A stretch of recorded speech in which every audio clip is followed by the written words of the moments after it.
Klépierre rate européen, donc la première chose que je vais regarder directement, c'est l'évolution des actifs tangibles par action. Donc, de manière générale, ici, on a plutôt, voilà, je dirais pas une stabilité, on a une décroissance par rapport à 2018 et ça peut s'expliquer pour plusieurs raisons, soit parce qu'on a vendu certains assets ici ou parce que les assets ont perdu de la valeur. Donc il faut aller regarder en profondeur parce que si c'est une rate européenne, généralement ils ont l'obligation de revaloriser chaque trimestre ici les biens immobiliers en question. Donc on commence par ceci. Donc comme la base, c'est toujours d'acheter à un prix. Déjà, il faut que les actifs tangibles soient à peu près stables de manière générale.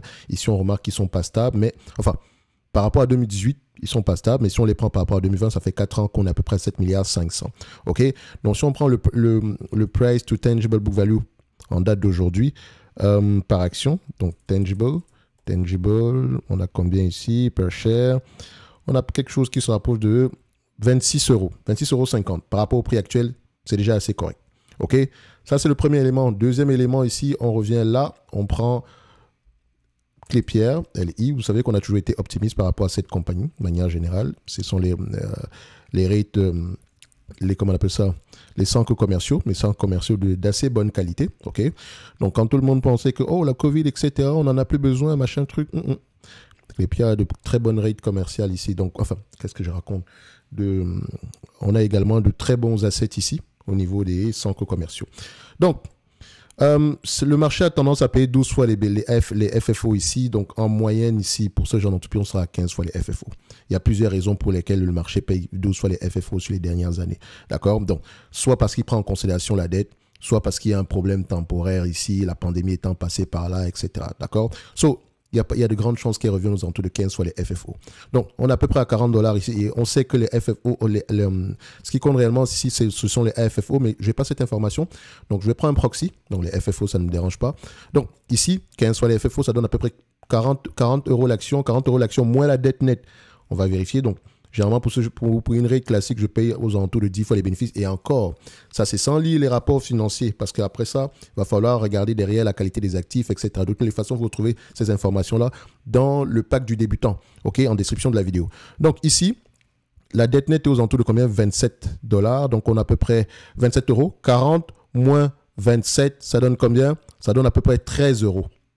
Ce qui serait, pour moi, inacceptable. Tout simplement parce que c'est une entreprise qui peut, et je dis bien, c'est une entreprise ici qui ne doit pas s'échanger à moins de 10 fois les FFO classiques. OK? À 10 fois les FFO classiques en prenant en considération une légère croissance parce que c'est un business qui est assez prévisible. Vous pouvez voir ici, en termes de prévision, on a 57% du temps, on a raison. Donc, si on exclut la pandémie, etc. Donc, ici, à 10 fois les bénéfices, on sera à peu près à 26,30 €. C'est très proche ici de l'information qu'on avait par rapport à l'actif tangible net, n'est-ce pas? Donc, est-ce que le dividende, il est safe?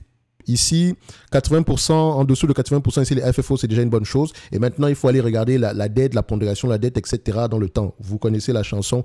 Comme je l'ai dit tantôt, vous allez retrouver tout cela dans le pack du débutant. On a une formation sur les rates sur laquelle vous avez également une masterclass. Donc, pour moi, ici, Klépierre, en date d'aujourd'hui, je dirais, je la mettrais aux alentours de 26,30 €, OK? Donc, je dirais qu'elle est correctement évaluée ici. Donc, si elle est correctement évaluée, ça veut dire quoi pour moi? Ça veut dire que le dividende, il est safe. Donc, si je l'achète, c'est uniquement pour le dividende. Je ne m'attends pas à une performance spéciale ici du prix de l'action, au niveau du prix de l'action, sauf si l'entreprise rembourse sa dette, vend certains actifs. Bref, je sais déjà à quoi m'attendre en l'achetant au prix actuel. OK? Mais ça reste quand même un business intéressant. D'accord? Donc, 6%. C'est mieux que rien du tout. OK? Donc ici, je mettrai dans ma watchlist, Klépierre, est-ce qu'elle fait partie de notre watchlist? La watchlist que vous retrouvez également en description de la vidéo. Donc je la mettrai dans ma watchlist. On va aller regarder Klépierre.